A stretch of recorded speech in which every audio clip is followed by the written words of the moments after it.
here. We're going to have some marvelous artwork this morning during special music, and we thank Paige Kissinger for doing that and working with Carol Blitzpark. And a special donation has been made to the upcoming capital campaign for the air conditioning in the sanctuary in loving memory of her husband, John Reiser, for Prince Charlie, in remembrance of their wedding anniversary on August 4th by Carolyn Reiser. So that is a really nice gesture. Happy birthday goes to Joe Yeiser, who is going to be celebrating his 94th birthday on August 9th. So if you have a chance to send him a card. If you have an opportunity to send him a card, please do so. I'm sure he'd love to receive it. There are announcements about the upcoming mission trip in September and Old Kentucky Home Dinner Train. You don't have to be old to go on the Kentucky Dinner Train. And there's an announcement about choir practice, Harvest Homecoming, TNT, blessings in a backpack, and the Mentor Me program. So lots of announcements in the bulletin. And a very special thank you goes to Earl Miller. We've been trying, since we're going to be in this spot for the next few months, we've been trying to upgrade it every week. That's why I'm up here. You know, people said they couldn't see me, and for some reason they wanted to. I do not know why, but they did. What's that? Oh, okay. Somebody's going, no, come back down! But so we tried to do that. But Earl Miller put up some pictures of stained glass windows. So we have some of our stained glass windows. So I'm very thrilled that we've been adapting to our space. My great cousin announced he'd like to make.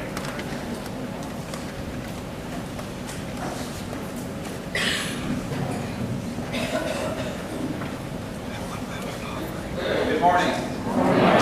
First, I want to say thank you for the elders, for everybody with their help in either setting up or tearing down this space each week. We can't do it without our church family. Again, special thank you to Earl Miller for the photos to make this little sense of the sanctuary next door. I want to bring everyone's attention to the back page of the bulletin. This page here is called "Who is Missing." Since we're all pretty much creatures of habit, whether next door or here, we all tend to sit in about the same spot and say good morning to the people around us.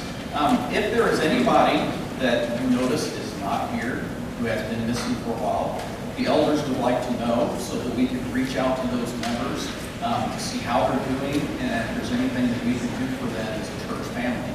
So if there's anybody that you know has been missing for a while, if you can list their name on this page, tear it out and put it into the offering plate so that we can contact them. Thank you.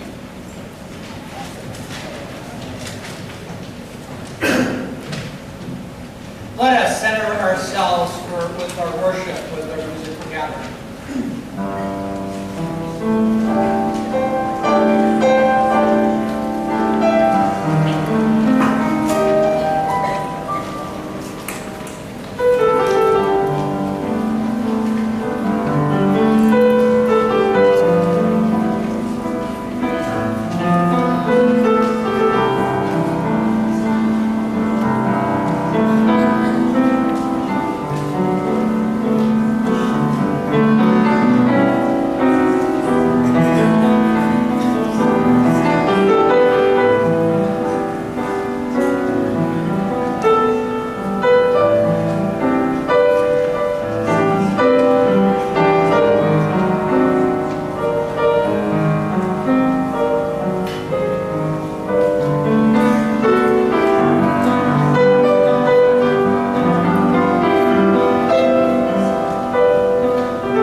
God has blessed us with a variety of gifts. When all is said and done, these three remain: faith, hope, and love.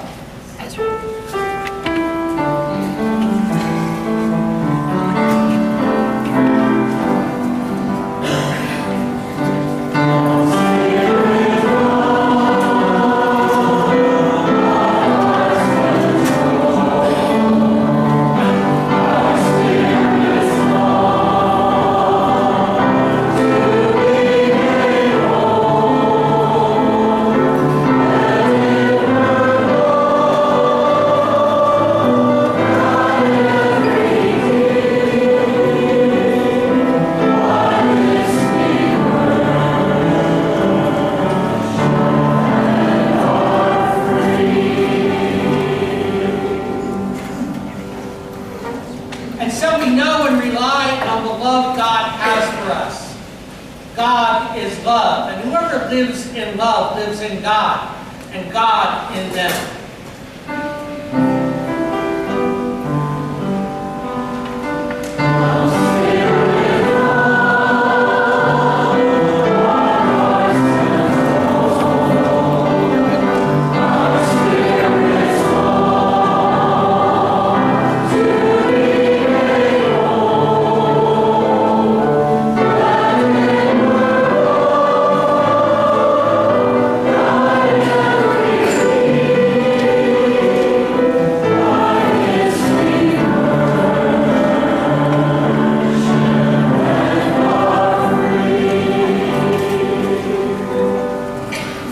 If you can do so comfortably, you're invited to rise for our hymn. If it is difficult for you to rise, you're invited to be seated. But let us sing together the hymn, Be Kind to One Another.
God of gods, we come to worship today, to hear your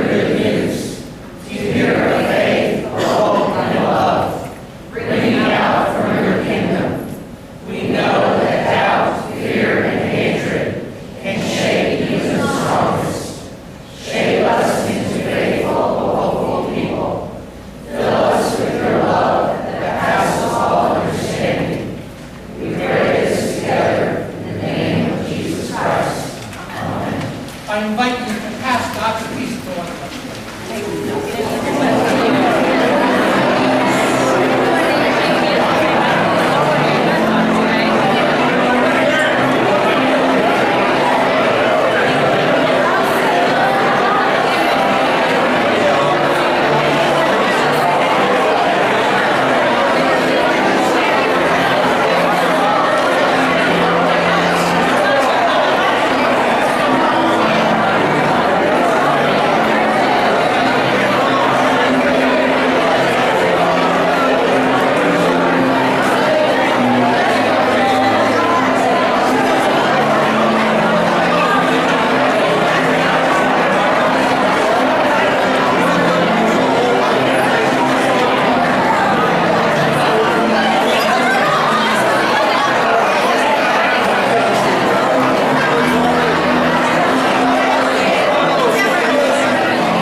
Oh, here we go. There they are. They were hiding from us. Good morning. Y'all down here? Okay. So, this morning in our scripture lesson, we are going to hear from the most popular chapter in all the Bible, 1 Corinthians chapter 13. It's so popular that grown-ups decide to have it read during the weddings. I don't know why. It's just something about that. It talks about love. You know what love is? Have you felt love? What are the ways that you have felt love? Your family shows you love. Any others? I know when I feel love when I go home. My parents, especially my mom, would do little special things when I was younger to show that she loved me. Like cut up my waffle when I was at home. And at 45, she still wants to cut up my waffle. Okay? So we show people that we love them by doing different actions. And Pastor John has preached on faith, hope, and today will be love. And love is the greatest of all of these. We have faith in God and will always be with us, and hope that things will always work out. But love is essential to everything we do. So this morning and into the week, remember that God loves you and folks around you love you. Okay? Let's pray. God, we thank you for these children. We thank you for your love. Amen. And you may go to Cindy Children's Church. And if I could take a moment, because I forgot to come up during the announcements. I would like to personally say thank you to the congregation for all of your support for our youth mission trip that we had on July the 18th through the 21st. We have many stories to share, photos, and all of these will be shared in the Visitor in September, as well as on the bulletin boards and on our social media and websites throughout the church, and on a special Sunday in September when we focus on mission. But what I do want to share this morning with you about the trip, besides the fact that we have 5 yellow jacket stains, a broken ankle, a sprained ankle, heat exhaustion, bruises. Besides those items, the adults and I had shared with the youth before we left that we are representatives of Christ on this trip. But also we were ambassadors of St. Mark's and the UCC. As I shared with them, we were going into a territory that they did not know who we were. The closest UCC church to Middlesboro, Kentucky is Knoxville, Tennessee, Lexington, Kentucky, or Asheville, North Carolina. So they were going also as ambassadors of St. Mark's. And we had eaten at 2 local establishments. A barbecue joint on Thursday night, where the kids and the adults, we had to line up one by one to place our order. And then at Cracker Barrel, after our tremendous trip up the mountain.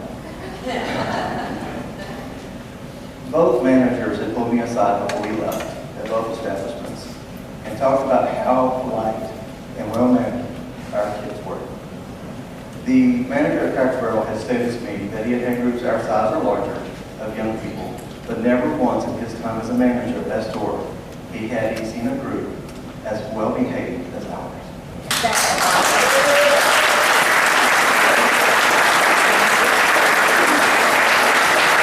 So, keep watching for all the outlets that we have to share of our trip.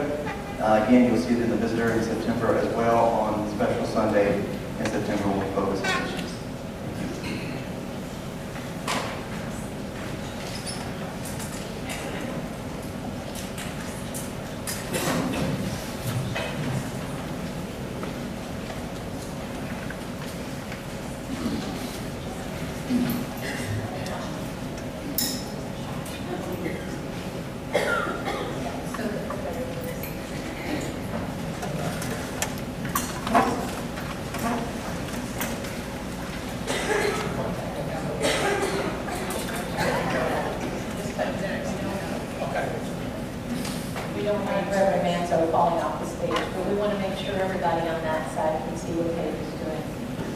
I don't want to fall off the stage either.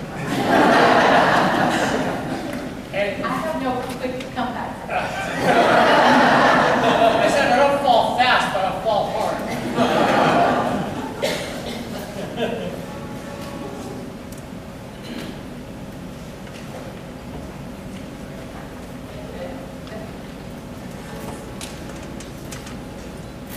When I close my eyes, wait a minute, let me start that over. This is Academy. When I close my eyes, so I would not see my Lord to trouble me. When I let things stand that should not be, my Lord did trouble me. When I held my head too high to the ground, my Lord did trouble me. And when I raised my voice too little, too loud, my Lord did trouble me. Did trouble me. With a word or sign, like a ringing bell in the back of my mind. It troubled me, it stirred my soul to make me whole.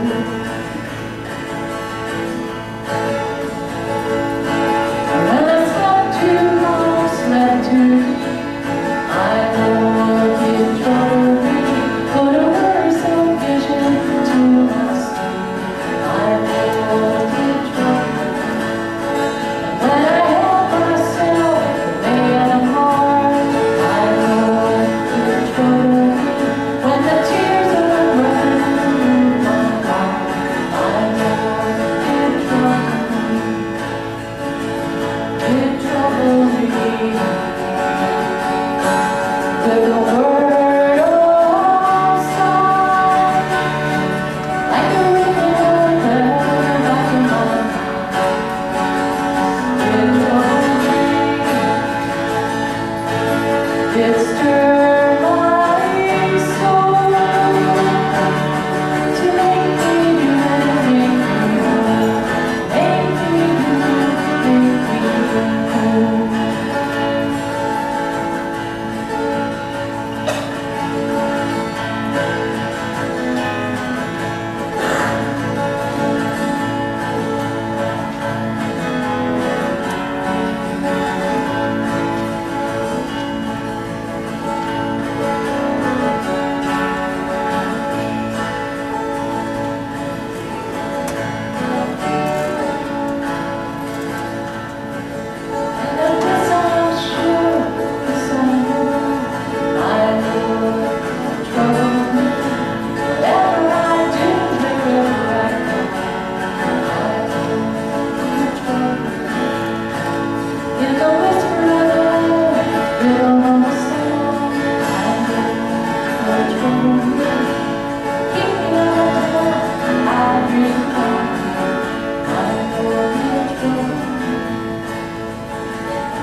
Hear the word as written by the Apostle Paul in his first letter to Corinthians, 13th chapter, the gift of love.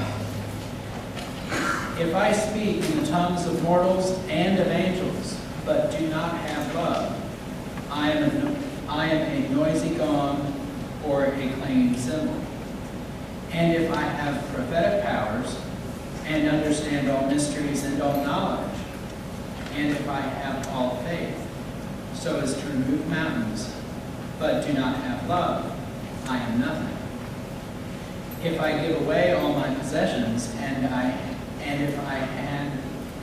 hand over my body so that I may boast, but do not have love, I gain nothing. Love is patient. Love is kind. Love is not envious or boastful or arrogant or rude. It does not insist on its own way. It is not irritable or resentful. It does not rejoice in wrongdoing, but rejoices in the truth. It bears all things, believes all things, hopes all things, endures all things. Love never ends. But as for prophecies, they will come to an end.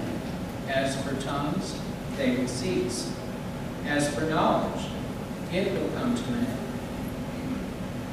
For we know only in part, what we prophesy only in part. But when the complete comes, the partial will come to an end. When I was a child, I spoke like a child.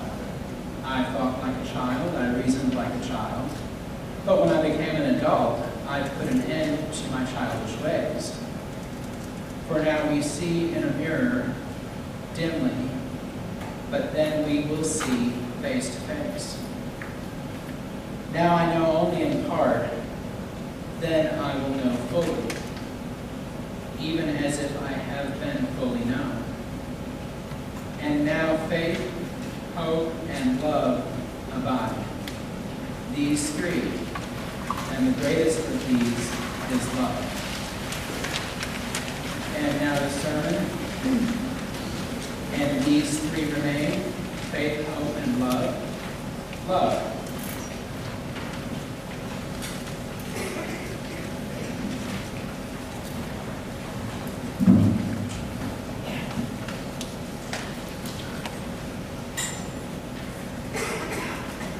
Let us pray. May the words of my mouth and the meditation of all of our hearts be acceptable in your sight, O God, because you are our strength and Redeemer. Amen. These three remain, faith, hope, and love. And the greatest of these is love. Over the past 3 weeks, I've been reflecting on these three words, faith, hope, and love. I've already reflected on faith and hope, and today brings love. Generally, when I write a sermon, I finish the first draft of my sermon by Thursday afternoon. And I often come into the office on Saturday, and that's when I do revisions and changes and highlights and whatever else I did. But after I did all of those, the world seemed to turn upside down. Last night I went to bed distraught over a mass murder in El Paso, and I woke up to hear of another mass murder in Dayton, 3 hours from us. We're on day 216 of the year 2019, and there have been 250 mass murders in the United States in 2019, which is staggering. And the underlying issue, of course, is hate. The hate that leads to domestic terrorism, and it keeps getting worse. The level of hate keeps increasing, and the weaponry of our kind is so efficient in its deadliness that a large number of people die very quickly. Hate has become epidemic. Racial hatred, ethnic hatred, gender hatred, ideological hatred. And frankly, I think it's gotten out of control, completely out of control. Yesterday, there was this fancy farm in Kentucky, and it's a church picnic that is held there every year. And it's a time when a group of politicians go down from both parties, and they are absolutely vitriolic to one another. And the crowd absolutely loves it. And a church sponsors it and relies on this and makes a lot of money on this. To be quite honest, I'm embarrassed that a church does this. Seriously, we can't do this any longer. We as a people, we as a nation cannot absorb any more vitriol and hatred. We just can't. We put water on a stove in a pot and keep turning up the heat. And what happens if you turn up the heat and keep the heat for a pot of water for a long time? What does it do? Boil. And what happens if you don't turn down the heat? What's it do? Keep boiling and boiling and boiling. And what do you end up in the pot? Nothing. And that's where we're at. We are not getting close to the boiling point. We have passed the boiling point. And at some point, it has to stop. And then I keep thinking about God and God's Spirit, and what was I preaching about today? Love. Paul writes poetically and brilliantly about the spiritual gift of love. And the prescription to hatred is, of course, loving each other. And Paul doesn't write about it in some ooey-gooey kind of fashion. There is nothing sentimental about what he writes. There is nothing really even feeling about what he writes. He gives marvelous advice on how to love one another and treat people with dignity. And often when he's writing, there is more to what he's saying than meets the eye. He is writing to the Corinthians. Corinth was a really tough town. It was a seaport town. There was a lot of heavy drinking, looting, prostitution, carousing, all sorts of any kind of despicable behavior you could think of was going on in Corinth. And there was a level of hostility towards people that was unprecedented in the city of Corinth.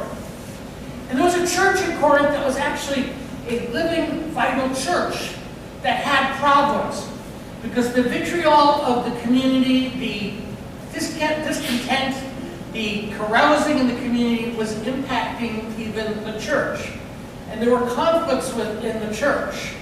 And so Paul is writing to them and saying, you need to learn to love.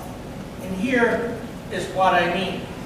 And then he goes on to say, the first thing he says is this: love is patient.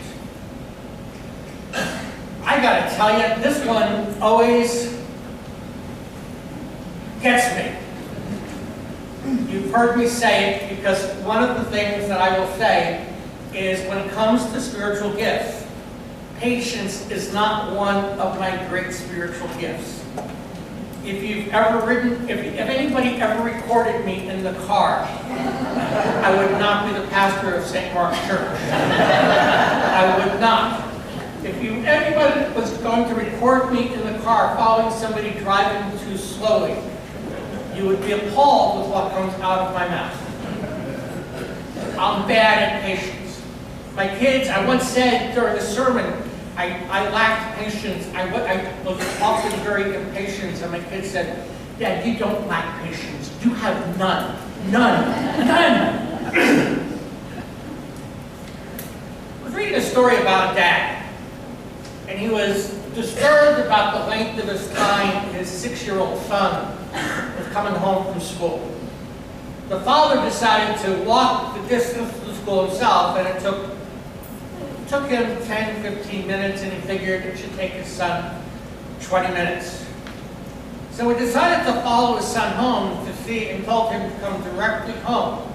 Come directly home. It should take you 20 minutes. The father observed his son from the distance walking home, and he wrote, the 20 minutes I thought reasonable was right, but I failed to consider such important things as a side trip to track down a trail of ants, or an educational stop stopped to watch a man to fix a flat, or the time it took to swing around a half-dozen telephone poles, or how much time it took for a boy to get acquainted with 2 stray dogs and a brown cat. In short, the father said, I'd forgotten what it was like to be a 6-year-old boy. And I think that is the essence of patience. Patience is having the ability to understand somebody else and allow them the space to be who they are. Secondly, Paul says a whole lot about love.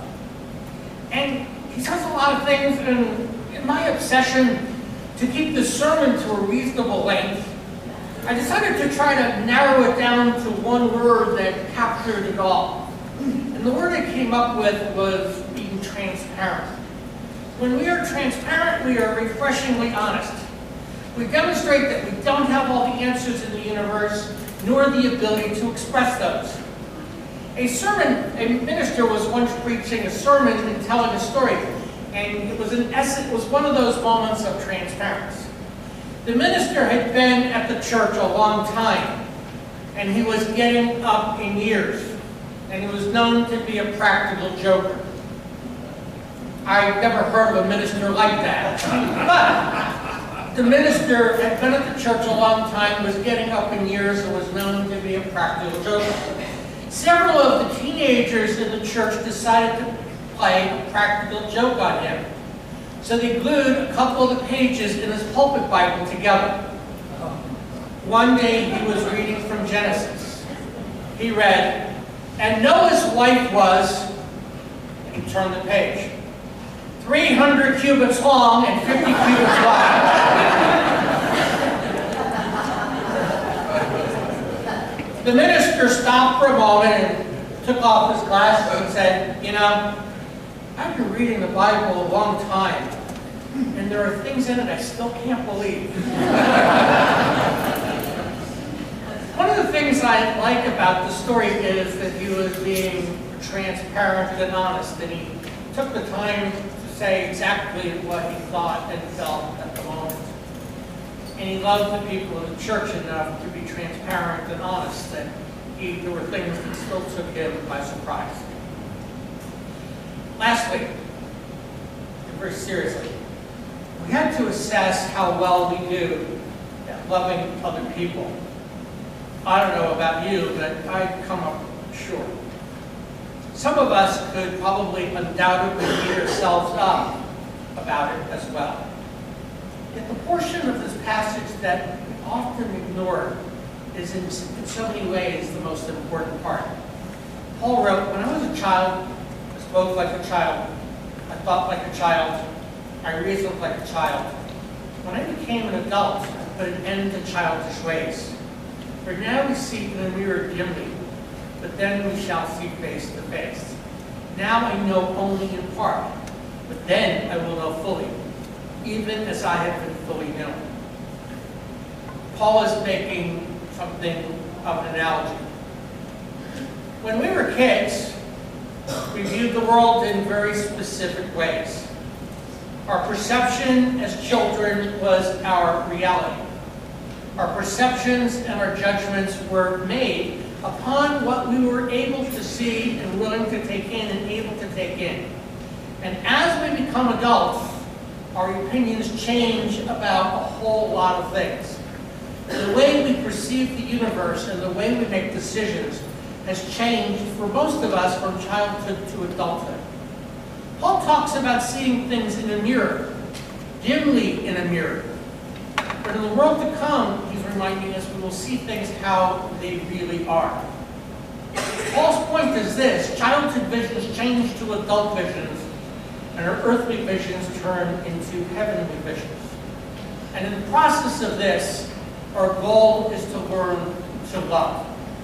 It is not just a collective societal challenge of saying, there's too much hate, all those people need to learn to love.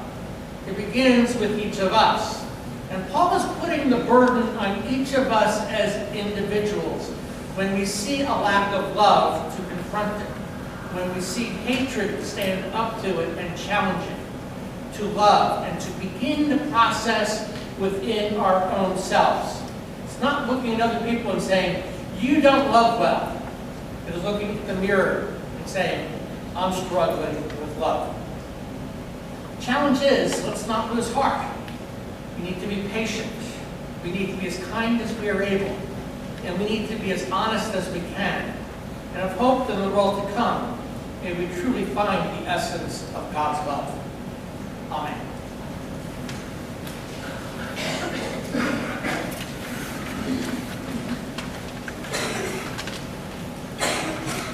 I have a bunch of people I'd like to remember in prayer. We continue to pray for Carson Wallace, Gail Blank, Susan Wells, Darlene Shine,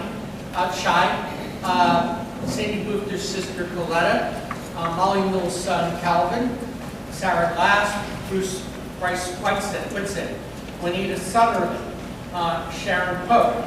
I've been praying for my Aunt Pat Gallagher. I've been telling you she's been having a really difficult time, and she still is, but her husband, my Uncle Jimmy, died this past week. So that our family has been wrestling with the fact that the two of them have been in failing health, and she is the last of my mom's sisters, and I did speak to her last night, but she's getting very confused and very feeble, so I asked you to pray for her. We continue to pray for Juanita Sunderland. Cameron Schneidout is getting up and around and doing better and better. So we continue to pray for her recovery, but are also very enthusiastic about how well she's doing. And we continue to pray for two of the former pastors of our church who are both in rehab places or in healing process, Mike Thompson and John Trinka. We also pray for all the shooting victims in El Paso and all the shooting victims in Dayton, and for all the people and for all the families who have suffered loss. Are there other people to remember in prayer? Yes? Gary's sister, Pam, has a tumor on her leg. She's undergoing treatment. Gary's sister Pam has a tumor on her leg and is undergoing treatment. Yes? My mom's best friend, Rachel, was in a car last night. She's recovering in the hospital. Okay, your mom's best friend Rachel was in a car accident and is recovering in the hospital. Yes? My sister's having a knee replacement. Your sister's having a knee replacement. Yes? Alex Elliott underwent his third chemo treatment together.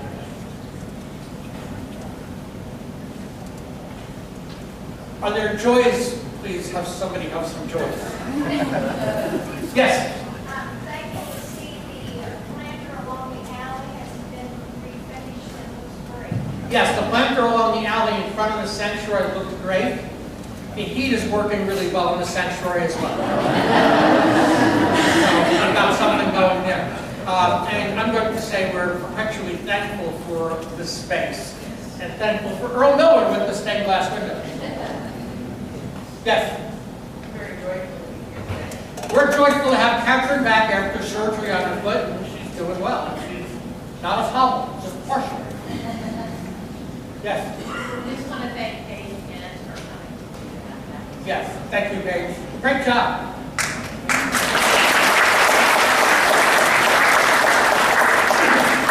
And I would like to thank the elders and church council people who have been working hard to adjust in this spot. And there was, yes? I'm thankful for all the teachers in our community. Yes. They're taking back to school. Yes, all the teachers in the community. God bless them. All the retired teachers. Bless their hearts. When I moved here, I'm solely a northerner. When I used to hear the expression "bless their hearts," I thought, "Oh, people are so nice."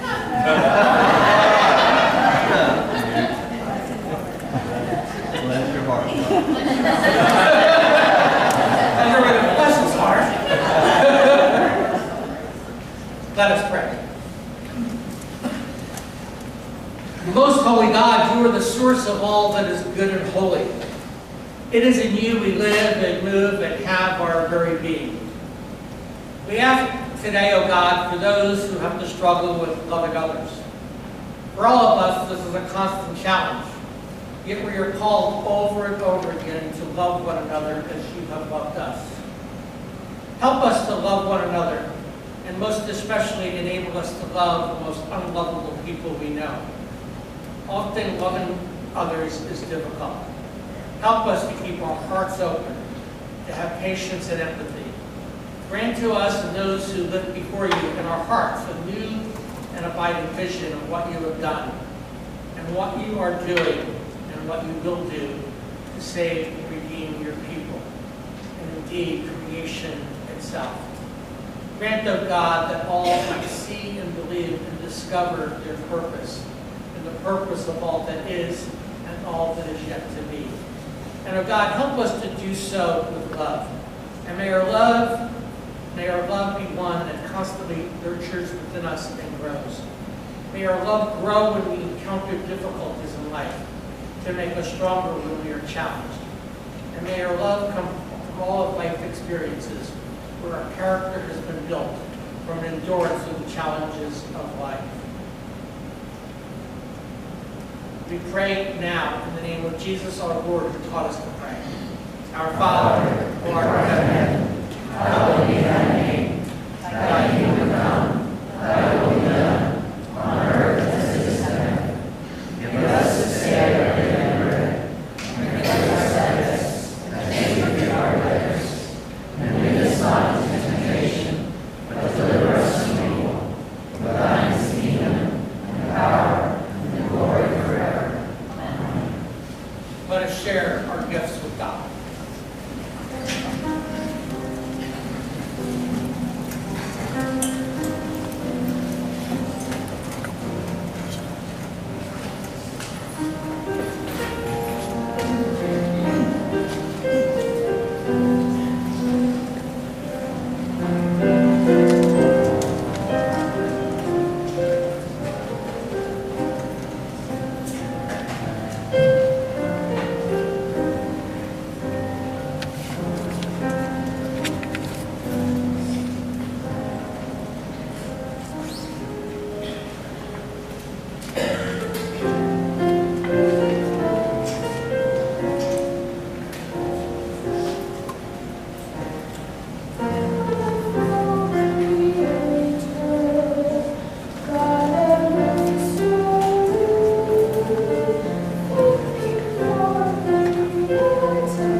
Pray with me. Dear Lord, let us show as much love as we can to the community as a whole, to ourselves as a church, to each other within the church, to do all that we need to do to carry out your word in the way that you want us to do so. And we pray. Amen. Please be seated.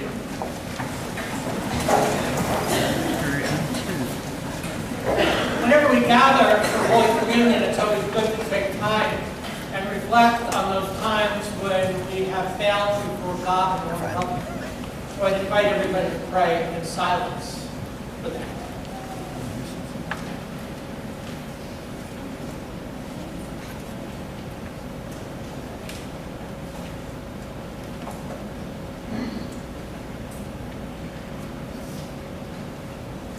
Most holy God, your grace is endless.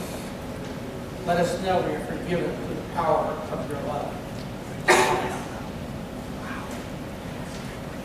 We gather every month around God's table.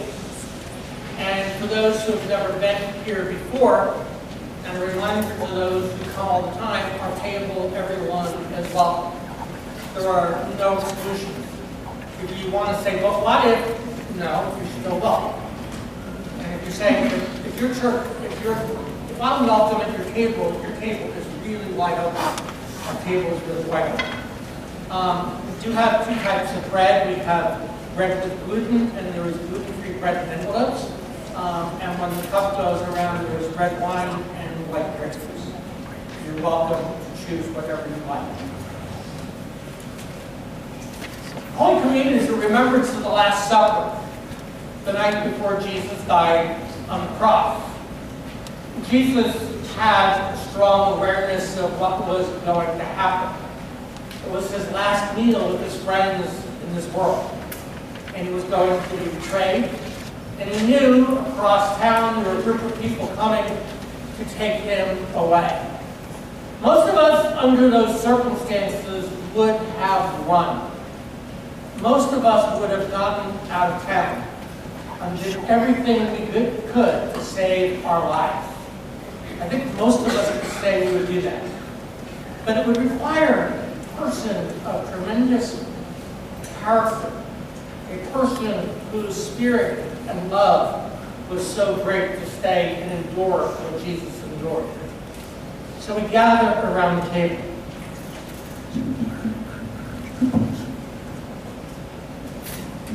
And we remember that on the night that Jesus was betrayed, he took bread and he broke the bread and gave it to his disciples and said, "Take and drink, for this is my body which is broken. Take and eat, for this is my body which is broken for you." Whenever you do this, remember me.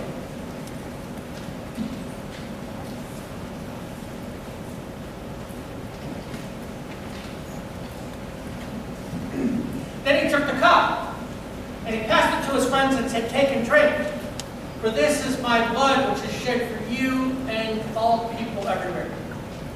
Whenever you do this, remember me.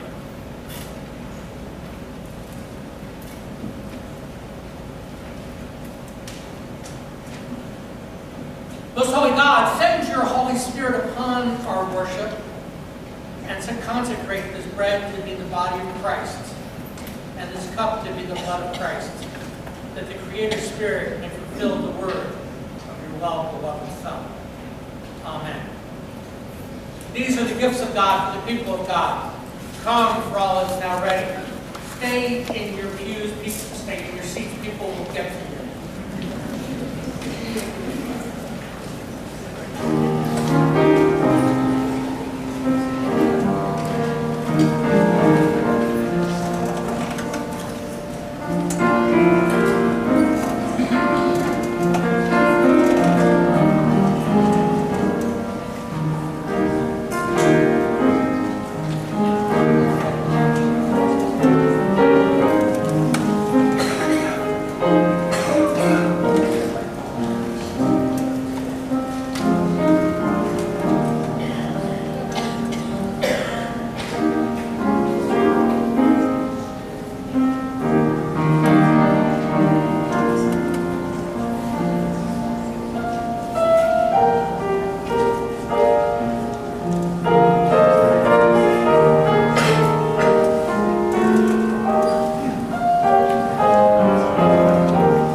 so comfortably, I'd like you to rise as we pray together in prayer and thanks. Love is. Love is. Love is. Love is. Love is. Love is. Love is. Love is. Love is. Love is endless. Love is. Love is. Love is. Love is. Love is. Love is. Love is. Love is. Love is. Love is. Love is.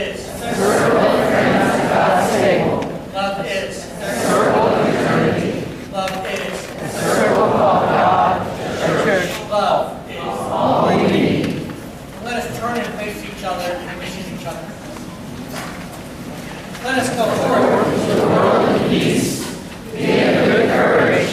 Hold fast to that which is good. Render to no one evil for evil. Strengthen the faint-hearted. Support the weak. Help the afflicted.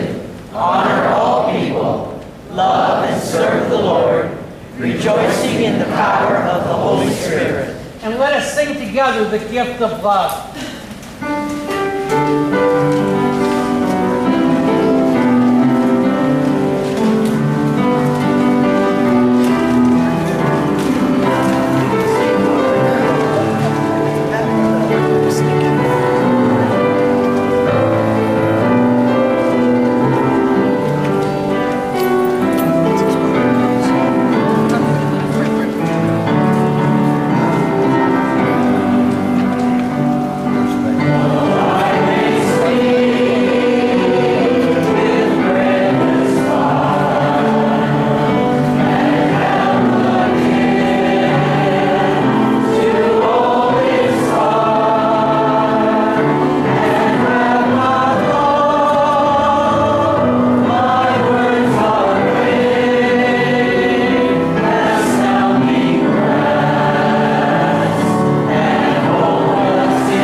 To spread God's love to all the world.